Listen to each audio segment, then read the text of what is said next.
When planning your procurements, it is useful to separate them into different categories to help decide which procurement process would be most suitable. Examples of the categories of procurements can include routine or regular purchases, such as stationery, food or energy, are often purchased via call-off contracts from framework agreements, where you run a further competition or direct award under framework terms. Seasonal requirements, such as replacing ICT equipment or furniture, are usually purchased following a tender or quotation exercise, or further competitions under a framework. Emergency requirements, such as after a fire or storm, can be set up by tendering for maintenance contracts. These might be run for your institution on its own, or via a framework. Capital expenditure for buildings or expensive pieces of specialist equipment are likely to be purchased through a formal tender or a detailed further competition exercise if there is a suitable framework. Major projects such as building work or specialist support services are likely to be bespoke and procured via a formal tender. There are a wide range of frameworks available for key spend areas from consortia, including energy, professional services such as legal services, audit, and insurance. There are frameworks for office supplies and facilities management services, as well as many ICT-related frameworks and specialist education vocational requirements. Public procurement law regulates purchasing by public sector bodies when they award contracts for goods, works, or services. The law is designed to open up the European Union's public procurement market to competition and to promote the free movement of goods and services. The fundamental principles when conducting procurement activities subject to the regulations are transparency, non-discrimination, equal treatment, proportionality, and mutual recognition of standards and qualifications. The EU procurement directives are adopted into UK law under the Public Contracts Regulations 2015. These govern public sector procurements now, and it is anticipated that the regulations will be very similar when the UK leaves the EU. The current EU thresholds are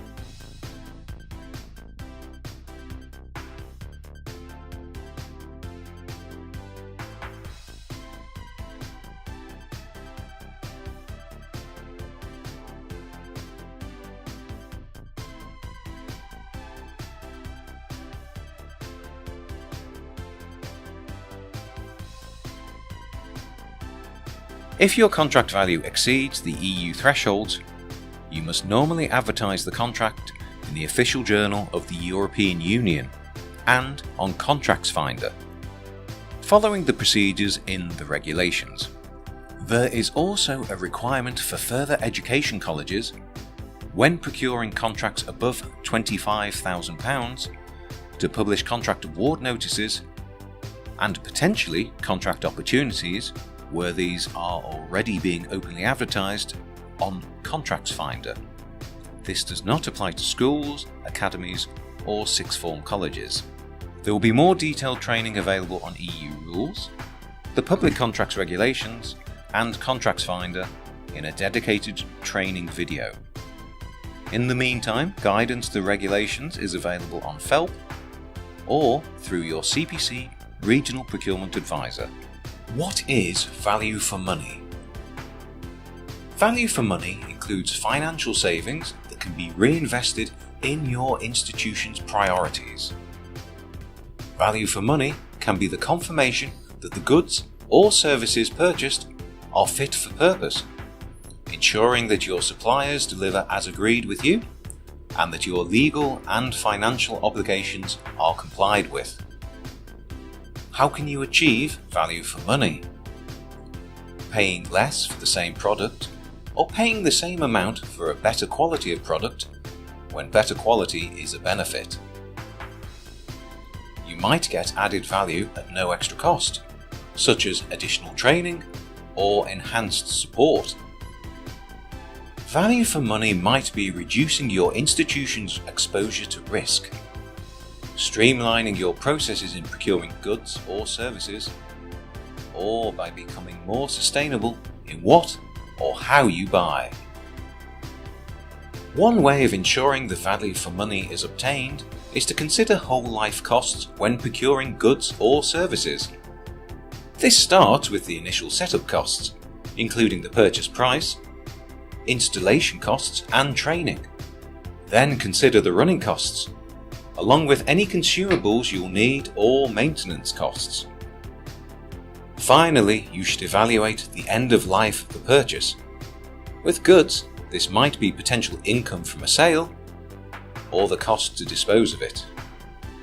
For further information, we recommend you access the information on FELP concerning whole life costing. You might wonder where to begin with procurement. These are some ways to get started. If you are not already using consortia frameworks, they are a great way to start, enabling you to access compliant and competitive arrangements. The CPC have established over 50 frameworks for commonly bought goods and services available for you to access free of charge. Analyse expenditure so you know what you are spending and with whom. Review your contracts.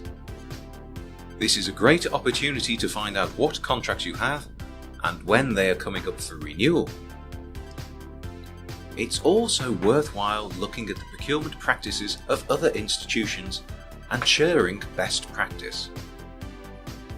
We recommend downloading a guide to supplier spend analysis, which is available from the guidance section of FELP. A review of expenditure is likely to identify opportunities for rationalization, which can help you to deliver administration savings.